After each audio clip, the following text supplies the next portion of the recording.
Assalamualaikum warahmatullahi wabarakatuh. Halo semuanya, perkenalkan nama saya Dinda Lestari dengan NIM 2323130136. Di sini saya akan menganalisa tentang apa pentingnya mempelajari sejarah pemikiran ekonomi Islam, dilanjutkan dengan membahas istilah Great Gap dan 3 tokoh inspiratif dalam sejarah pemikiran ekonomi Islam beserta alasannya. Baiklah, di sini saya akan menjelaskan apa pentingnya kita mempelajari sejarah pemikiran ekonomi Islam. Oke, salah satu jawaban yang paling tepat untuk pertanyaan ini adalah bahwa sejarah pemikiran ekonomi memberikan sebuah wawasan untuk pengembangan ilmu ekonomi itu sendiri, maupun sebagai bagian dari sejarah intelektual dengan cakupan yang lebih luas. Ada banyak alasan yang muncul mengapa sejarah pemikiran ekonomi harus dipelajari. Di antaranya, yang pertama, dengan mempelajari sejarah pemikiran ekonomi, dapat dipahami berbagai pemikiran ekonomi secara lebih mendalam. Hal ini didasarkan pada gagasan bahwa dunia ekonomi berubah, dan saat ini terjadi, maka teori-teori ekonomi harus berubah. Tanpa mempelajari sejarah, kita tidak dapat memahami kontingensi historis dari teori ekonomi. Yang kedua, sepanjang sejarah, ada banyak pemikiran ekonomi yang cenderung dilupakan. Mempelajari sejarah ekonomi akan membantu para ekonom menemukan kembali berbagai ide dan pemikiran ekonomi yang hebat. Kemudian yang ketiga, bagi pemikiran ekonomi barat, pemikiran ekonomi kontemporer hanya dapat dipahami sebagai hasil dari proses sejarah. Kemudian yang keempat, sejarah berkontribusi dalam mempelajari bagaimana eksperimen-eksperimen untuk membuktikan teori ekonomi dapat berhasil dilakukan dalam investigasi permasalahan dalam bidang ekonomi, dan ada berbagai cara pendekatan yang sifatnya tidak transparan. Singkatnya, studi tentang metodologi memiliki hubungan yang erat dengan sejarah pemikiran ekonomi. Setelah kita membahas mengenai mengapa pentingnya kita mempelajari sejarah pemikiran ekonomi Islam, kemudian di sini saya akan menjelaskan tentang adanya Great Gap dalam sejarah pemikiran ekonomi Islam. Nah, apa sih istilah dari Great Gap itu sendiri? Istilah Great Gap dalam sejarah pemikiran ekonomi Islam mengacu pada periode yang signifikan, di mana tidak banyak perkembangan atau kontribusi baru yang signifikan dalam teori dan praktik ekonomi Islam. Periode ini sering dikaitkan dengan masa antara abad ke-12 hingga abad ke-19. Pada awal sejarah pemikiran ekonomi Islam, khususnya selama zaman keemasan Islam, banyak ilmuwan Muslim yang menghasilkan karya-karya penting dalam bidang ekonomi. Tokoh-tokoh seperti Abu Yusuf, Al-Mawardi, dan Ibnu Khaldun memberikan kontribusi besar dalam teori ekonomi yang mencakup aspek-aspek seperti pajak, distribusi kekayaan, harga, dan pasar.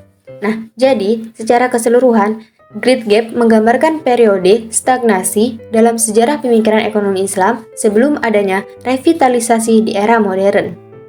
Baiklah, setelah kita mengetahui apa pentingnya mempelajari sejarah pemikiran ekonomi Islam dilanjutkan dengan istilah Great Gap, selanjutnya di sini saya akan membahas 3 tokoh inspiratif yang terkait dengan sejarah pemikiran ekonomi Islam beserta alasannya mengapa mereka dianggap penting.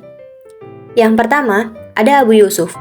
Abu Yusuf adalah salah satu murid terkemuka Imam Abu Hanifah dan seorang hakim agung di masa kekhalifahan Abbasiyah.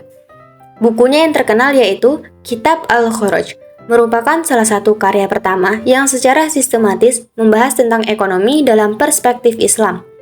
Buku ini memberikan panduan tentang administrasi fiskal, pengumpulan pajak, dan kebijakan keuangan yang adil sesuai dengan prinsip-prinsip syariah. Abu Yusuf dianggap inspiratif karena pengaruhnya dalam administrasi fiskal.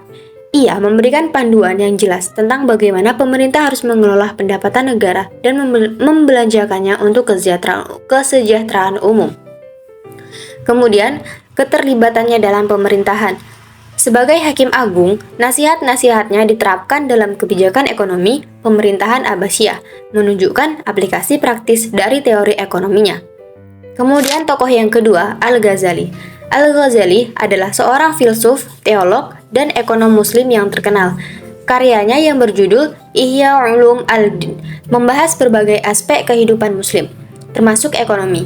Ia menekankan pentingnya etika dalam aktivitas ekonomi dan peran ekonomi dalam mencapai kesejahteraan sosial.